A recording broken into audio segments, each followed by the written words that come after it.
दोस्तों, ये कहानी एक साधक की है जिसने एक डाकनी को सिद्ध किया था और इस दौरान उसके जीवन में क्या-क्या घटनाएं घटी, इसको जानने के लिए आपको इस कहानी को पूरा अंत तक सुनना होगा।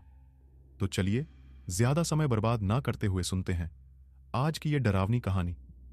ये कहानी आज से 50 साल पहले की है। उत्तर प्रदेश में कटौला गांव नामक एक जगह है। वहां पर 125 साल का नौजवान लड़का रहा करता था जिसका नाम राहुल था। उसका शुरू से ही पढ़ाई लिखाई में मन नहीं लगता था। उसके परिवार में उसके मम्मी पापा और एक बहन थी। बहन भी शादी करने के लायक हो गई थी, लेकिन आर्थिक स्थिति खराब होने के कारण वो उसकी शादी नहीं करा पा रहे थे, क्योंकि उसके पिता का 4 साल पहले एक एक्सीडेंट में दोनों पैर चले गए। तब से उसके पिता कोई काम नहीं करते थे। और रही बात उसकी माँ की, तो वो बेचारी दूसरों के घरों में झाड़ू पोंछा करके घर का खर्चा चलाया करती थी। और उसकी बहन 12वीं पास करके घर में बैठी थी और वो गांव के कुछ बच्चों को होम ट्यूशन पढ़ाकर थोड़ा बहुत पैसा कमा लेती थी। लेकिन राहुल को कुछ ऐसा करना था जिससे वो आसानी से पैसा कमा सके, लेकिन अभी तक उसको ऐसा कोई भी काम नहीं मिला जिससे आसानी से और तुरंत पैसा मिल सके।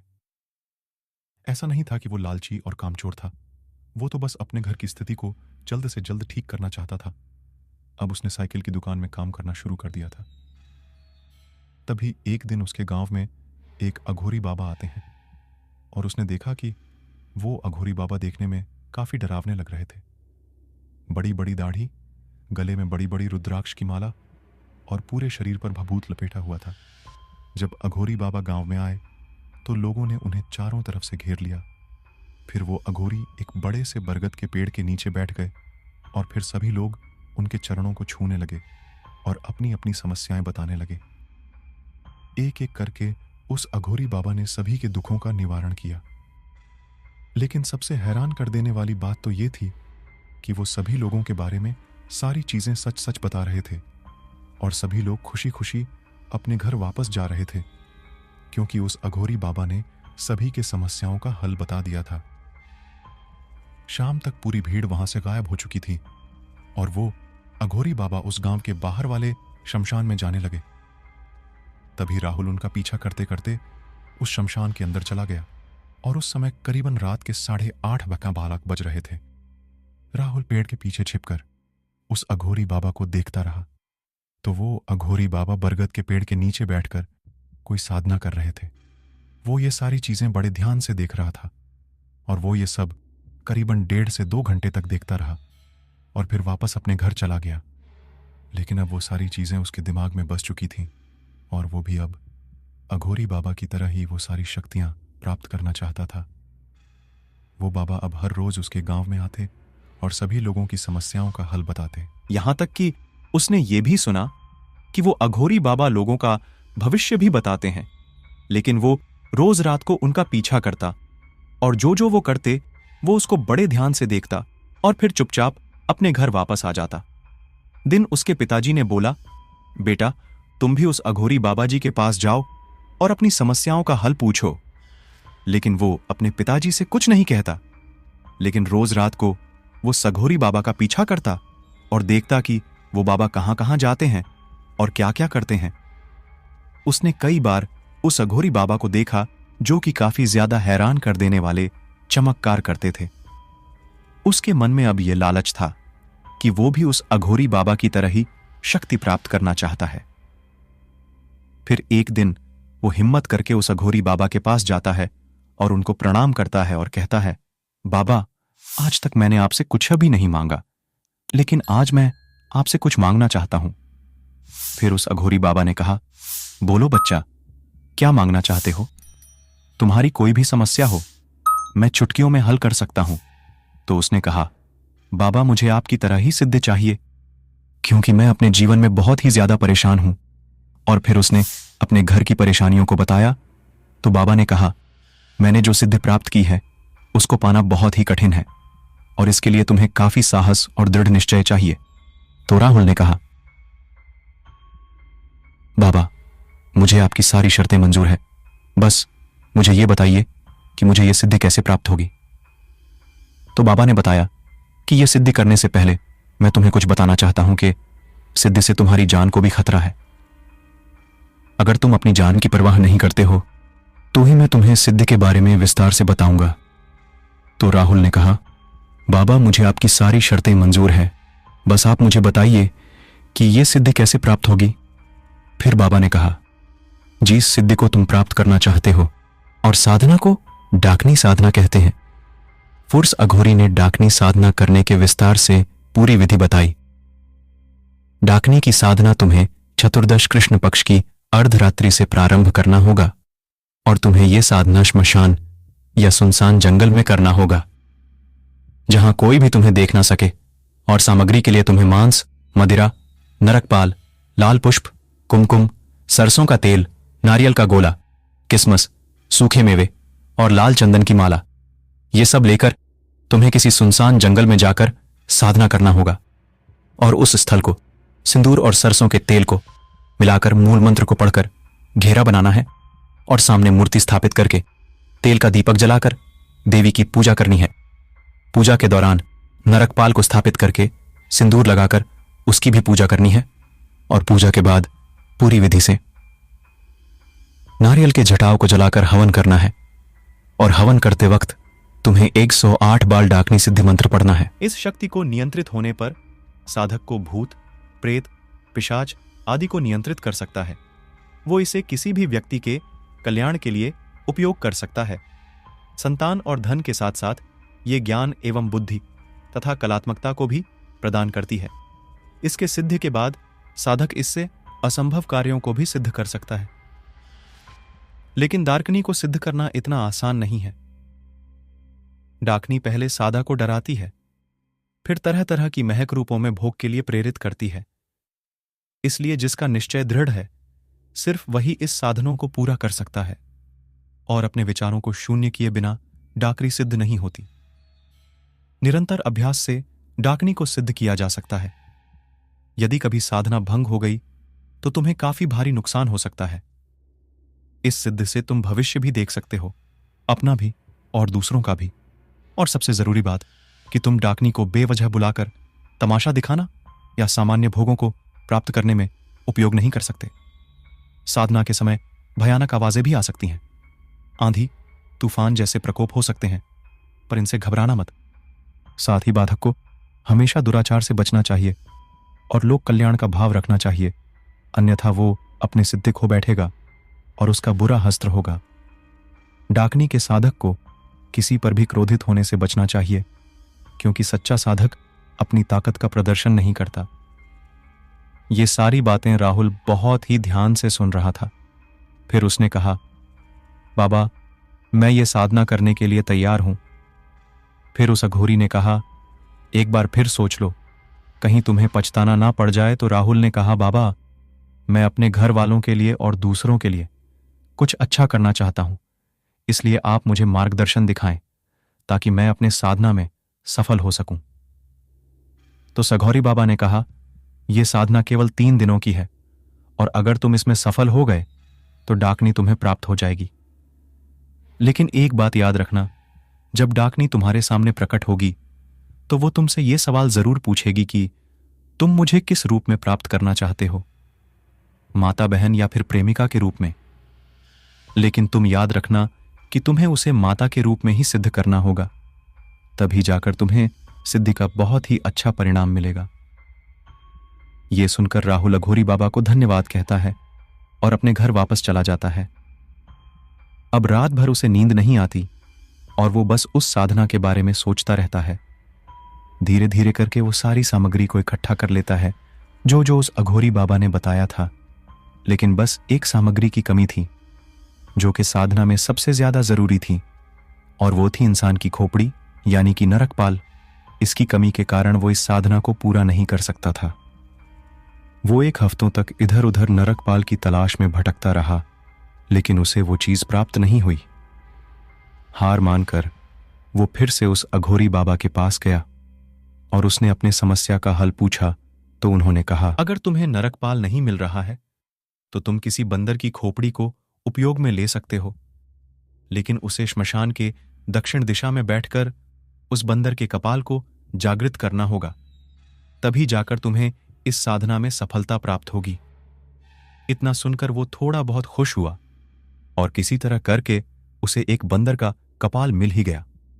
अब उस कपाल को जागृत करने के लिए उस अघोरी बाबा ने फिर एक मंत्र बताया और फिर उसने उस कपाल को जागृत कर लिया। इसके बाद प्रश्न पक्ष की रात को वो एक सुनसान जंगल में गया जहां आसपास कोई भी इंसान उसे नहीं देख सकता था। और फिर जैसे जैसे उस बाबा ने बताया वैसे वैसे वो साधना उसने करनी चालू कर दी। जब उसने साधना की शुरुआत करी तो उसे शुरू में बिल्कुल भी डर नहीं लगा, लेकिन जैसे जैसे वक्त गुजरता गया वैसे वैसे उसके में बहुत ही डरावनी आवाज गूंजने लगी और ऐसा लगने लगा जैसे आंधी तूफान आने लगा हो या फिर बारिश होने लगी हो। लेकिन उसने बाबा की बातों का ध्यान रखा था कि उसे इन सभी चीजों से घबराना नहीं है। और फिर थोड़ी देर के बाद ही जंगली जानवरों की आवाज आने लगी, लेकिन उसने अपना निश्चय बिल्कुल दृढ़ कर लिया था और इसी तरह करते करते 2 दिन कब गुजर गया पता ही नहीं चला।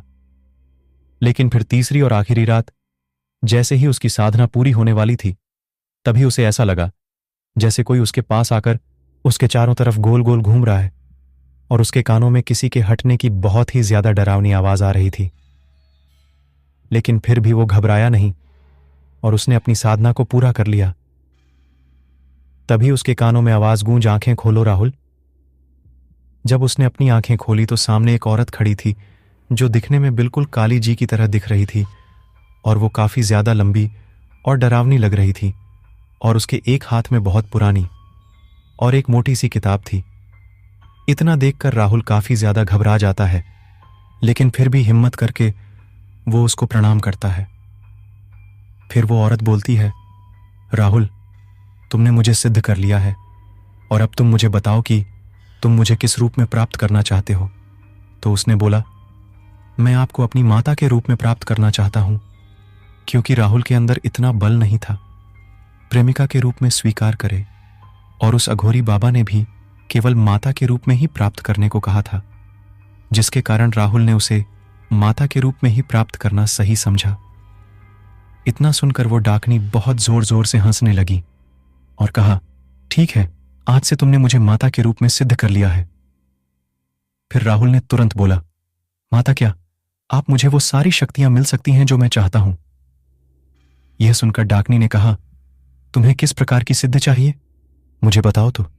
राहुल ने कहा, माता मुझे इस संसार में जीतने भी भूत प्रेत पिशाच है, वो सभी मेरे अधीन रहे और वो सभी मेरी बातों को माने। इतना सुनकर डाकनी बहुत जोर जोर से हंसती है और फिर बोलती है, इतनी आसानी से तुम्हें यह सब प्राप्त नहीं होगा, तुम्हें एक और साधना करनी होगी, तब जाकर तुम्हें यह सिद्धि प्राप्त होगी। इतना सुनकर राहुल हैरान हो जाता है और वह यह सोचता है कि अब कौन सी साधना करनी बाकी रह गई है। फिर उस डाकनी ने उस मोटी से किताब को दिया और कहा कि तुम्हें 3 दिन की ओर साधना करनी होगी और यह 3 दिनों की साधना इतनी आसान नहीं होगी।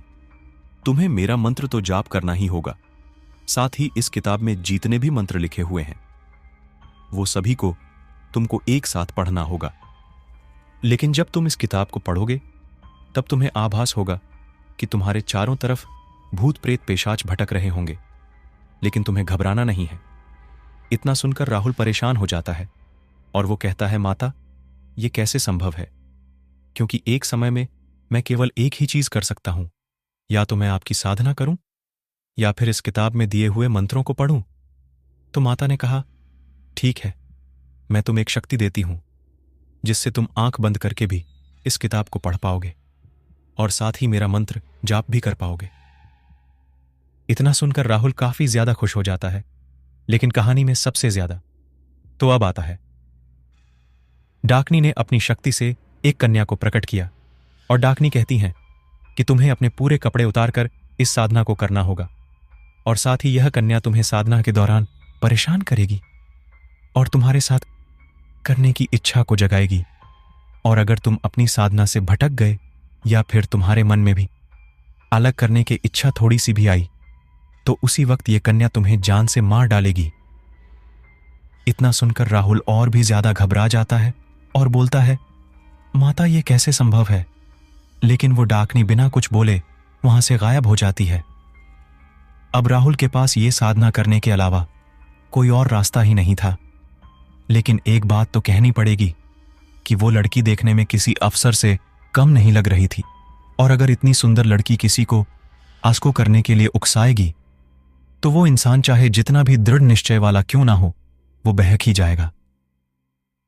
इसके बाद राहुल ने अपने सारे पाठ और वो साधना करने के लिए बैठ गया। अब जैसे ही वो साधना करने के लिए बैठा और उसने अपनी आंखें बंद की, तभी वो लड़की उसके शरीर को इधर से उधर छूने लगी और उसके मन में खाइयान करने की इच्छा को जगाने लगी। लेकिन राहुल को अपनी जान की भी परवाह थी कि अगर उसका ध्यान थोड़ा सा भी भटका तो वो लड़की उसकी जान ले लेगी। इतना सोचकर ही उसके मन में डर का संचार पैदा हो गया था। इसलिए उसने केवल अपने साधना में ही ध्यान लगाए रखा।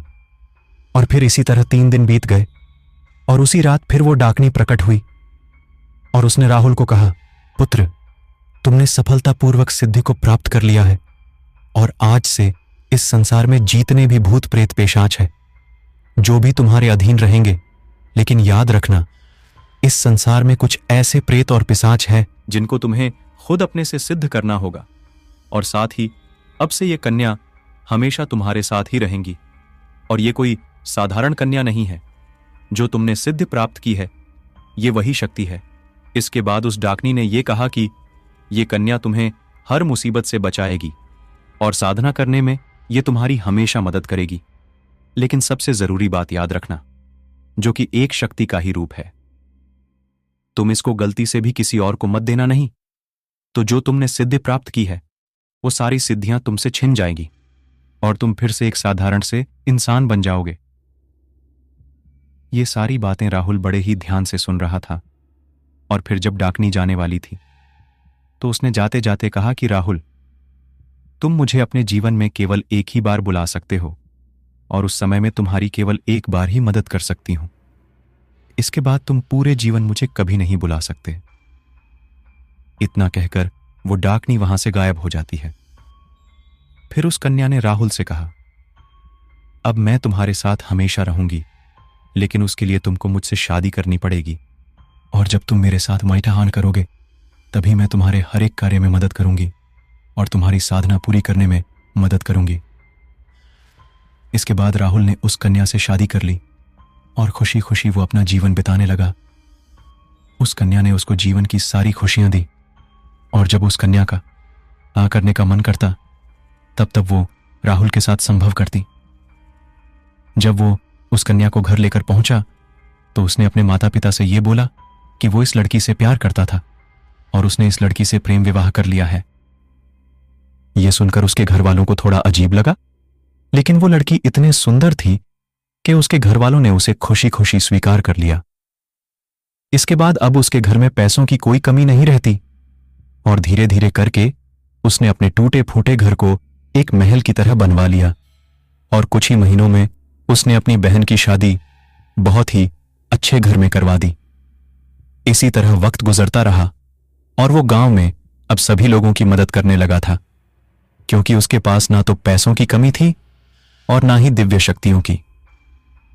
अपने सिद्धि के कारण वो अपने गांव में धीरे धीरे मशहूर होने लगा, लेकिन उसके अंदर घमंड बिल्कुल भी नहीं था और वो अपने दरवाजे आए हुए लोगों की हमेशा मदद करता।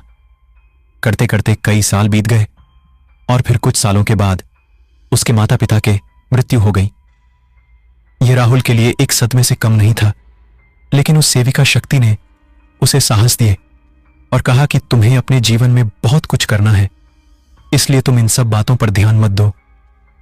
मैं जानती हूं कि तुम्हें अपने माता पिता के गुजर जाने का बहुत दुख है, लेकिन यही जीवन की कड़वी सच्चाई है। फिर राहुल ने भी सोचा कि यह बात तो सही है, लेकिन वो अपने मन को समझाने पा रहा था। फिर सेविका शक्ति ने उसे काफी समझाया और कहा कि अब हमें इस महल को छोड़कर हमेशा हमेशा के लिए चले जाना चाहिए और अब हमें श्मशान भूमि में रहना चाहिए। यह बात सुनकर राहुल भी उसकी बात को मान गया और वह श्मशान में एक छोटी सी कुटिया में रहने लगा। अब उसके पास बहुत सारे भूत प्रेत बच्चों की टोली थी जो कि उसकी सारी बातों को मानते थे। लेकिन कुछ महीनों के बाद राहुल को अब एक शक्तिशाली प्रसाद को सिद्ध करना था, तो उसने अपनी ये इच्छा उस सेविका शक्ति से बता दिया। इसके बाद उस सेविका शक्ति ने उसे उस पेशाच को सिद्ध करने की सारी विधि और मंत्र बताया, और राहुल ने केवल एक दिन में ही उस पेशाच को सिद्ध कर लिया। जब वो पेशाच उसके सामने प्रकट हुआ तो वो काफी ज्यादा गुस्से में था, और उसने राहुल से बस यही सवाल पूछा कि तुमने मुझे यहाँ क्यों बुलाया है, और तुम कौन हो जिसने मुझे एक दिन में ही सिद्ध कर लिया, क्योंकि मुझे सिद्ध करने के लिए 40 दिन लगते हैं, लेकिन तुमने मुझे एक दिन में कैसे सिद्ध कर लिया, मुझे बताओ, वरना मैं तुम्हारी जान ले लूंगा। इतना कहकर वो पिशाच गुस्से में राहुल की तरफ उसे मारने के लिए बढ़ने लगा। तभी वो सेविका शक्ति उस पे सच के सामने आ जाती है। वे सच ये देखकर वहीं रुक जाता है और कहता है, तुम कौन हो? तो वो सेविका शक्ति बोलती है, मैं इनकी पत्नी हूं। तो वो पेशाच बोलता है, तो मेरे सामने से हट जाओ, क्योंकि मैं औरतों पर हाथ नहीं उठाता। लेकिन वो सेविका शक्ति उस पेशाच के सामने से नहीं हटती। फिर हार मानकर वो पेशाच बोलता है, ठीक है, आज से मैं तुम्हारा गुलाम हूं और तुमने मुझे पूरी तरह से सिद्ध कर लिया है। अब तुम जो भी चाहोगे मैं तुम्हारी हर एक बात को मानूंगा। इतना कहकर वो पेशाच वहां से गायब हो जाता है, और अब राहुल भी काफी ज्यादा खुश था। उसे ये शक्तिशाली पेशाच सिद्ध हो गया है। फिर एक दिन उसके दरवाजे पर एक बहुत बड़ा सेठ आया, और उसने राहुल से अपनी सारी समस्याएं बताई। और सेठ ने यह बताया कि वो एक बहुत बड़ा व्यापारी है, और उसके दादा पर दादा के पास बहुत सारा सोना था। उन्होंने वो सारा खजाना, हमारे महल में एक कुआं है, उसी कुएं में उन्होंने अपना सारा खजाना छिपा रखा है। उनके मरने के बाद मैंने काफी कोशिशों की कि वो खजाना मुझे प्राप्त हो जाए, लेकिन जो भी मजदूर उस कुएं के अंदर जाता है वह वापस जिंदा लौटकर आता ही नहीं। तो मैं बस आपसे यही कहना चाहता हूं कि आप मेरा वह सारा खजाना किसी तरह से निकलवा दीजिए। इसके बदले मैं आपको उसमें से उस खजाने का 1/4 हिस्सा दूंगा। यह सुनकर राहुल के मन में लालच जाग जाती है, और वह सेठ को दिलासा देकर कहता है कि आप अभी घर जाओ, कल सुबह मेरे घर फिर से आना। इतना सुनकर सेठ खुशी खुशी चला जाता है, क्योंकि उसके मन में अब एक उम्मीद थी कि उसका सारा खजाना अब उसे वापस मिल जाएगा। फिर राहुल अपने कोठिया में बैठकर कुछ देर सोचता है, और फिर उसे पेशाच को बुलाता है जो उसने उस रात सिद्ध किया था। थोड़ी देर में ही पेशाच उसके सामने प्रकट हो जाता है और कहता है, बताओ मैं तुम्हारी क्या सहायता करूं। फिर राहुल उस पेशाच को सारी बातें बताता है और कहता है कि वो सारा खजाना तुम यहां लेकर आओ। और फिर वो पेशाच उस कुएं की ओर चला जाता है, और फिर थोड़ी देर के बाद वो पेशाच आकर कहता है, जी इस कुएं में वो सारा खजाना छुपा हुआ है, मैं उसे अकेले लेकर नहीं आ सकता, क्योंकि उस कुएं में बहुत सारी शक्तिशाली ताकतें हैं, मैं अकेले नहीं हरा सकता। यह सुनकर राहुल ने जितने भी भूत पेशाच प्रेतों को सिद्ध किया था वह सभी उस पेशाच को दे देता है और कहता है कि तुम अपनी सेना बनाओ और उन सभी शक्तियां को हराकर वह सारा खजाना मेरे पास लेकर आओ। पेशाच अपनी सेना बनाकर फिर से उसकी कुएं में जाता है, और थोड़ी देर के बाद फिर निराश होकर राहुल से कहता है कि मैं अभी भी उन शक्तियों को हरा नहीं पा रहा हूं। यह सुनकर राहुल कहता है कि मैंने जितने भी भूत पिशाच प्रेतों को सिद्ध किया था वह सभी मैंने तुमको दे दिया, अब मेरे पास कोई भी शक्ति नहीं है। इतना सुनकर वह पेशाच बोलता है कि जो तुम्हारे पास सेविका शक्ति है वह मुझे दे दो, ताकि मैं उन शक्तियां को हरा सकूं और वह सारा खजाना तुम्हें लाकर दे सकूं। राहुल ने बिना कुछ सोचे समझे अपने उस सेविका शक्ति को उसके हाथों में सौंप दिया। लेकिन थोड़ी देर के बाद ही जब उसे याद आया कि उस डाकनी ने उसे क्या समझाया था कि गलती से भी उसे अपनी सेविका शक्ति किसी को भी देना नहीं है, अब राहुल ने उस पेशाच को दोबारा बुलाया और कहा कि मेरी सेविका शक्ति कहां है। तो उस पेशाच ने हंसते हुए कहा, अब तुझे तेरी सेविका शक्ति वापस नहीं मिलेंगे, क्योंकि हम दोनों अब बहुत ही खुश हैं, और वैसे भी अब मैं तेरी कोई भी बात नहीं मानूंगा, क्योंकि अब मैं आजाद हो चुका हूं और तेरी सेविका शक्ति भी अब मेरे पास है, और मैंने तेरे उस सेठ को भी मार डाला और अब तेरी बारी है। इतना सुनकर राहुल बहुत ही ज्यादा घबरा जाता है और मन ही मन सोचने लगता है कि अब इस पिशाच से कैसे बचा जाए। तभी उसे याद आता है कि उसे इस पिशाच से कोई बचा सकता है तो वह केवल डार्कनी है। वह मन ही मन डार्कनी को याद करने लगता है, लेकिन डार्कनी आते ही राहुल से कहती है, मैंने तुम्हें जिस चीज के लिए मना किया था आखिर तुमने वही किया, और अब चाहकर भी सेविका शक्ति कभी भी नहीं मिल पाएगी। राहुल डार्कनी के पैरों में गिर जाता है और माफी मांगने लगता है। फिर डार्क ने उस पिशाच से राहुल को बचा लेती है और कहती है कि अब ना तो मैं तुम्हें दोबारा मिलूंगी और ना ही वो सेविका शक्ति। इतना कहकर वो डार्कनी भी अब वहां से गायब हो जाती है और राहुल के पास अब पछताने के सिवा और कुछ नहीं रहता। अब उसके पास कुछ भी नहीं बचा था, इसलिए भगवान भोलेनाथ की सेवा करता है और उन्हीं की साधना करता है। लेकिन जब भी राहुल उस घटना को याद करता है तो मन ही मन बहुत पछताता है कि आखिर क्यों उसने रबीना कुछ सोचे समझे अपनी सेविका शक्ति को और पिशाच के हाथों सौंप दिया। तो दोस्तों, डार्कनी साधना की यह कहानी यहीं पर समाप्त होती है। और उम्मीद है कि आपको ये कहानी जरूर पसंद आई होगी, और अगर पसंद आई हो तो प्लीज कमेंट बॉक्स में जरूर बताना और चैनल को सब्सक्राइब कर लेना।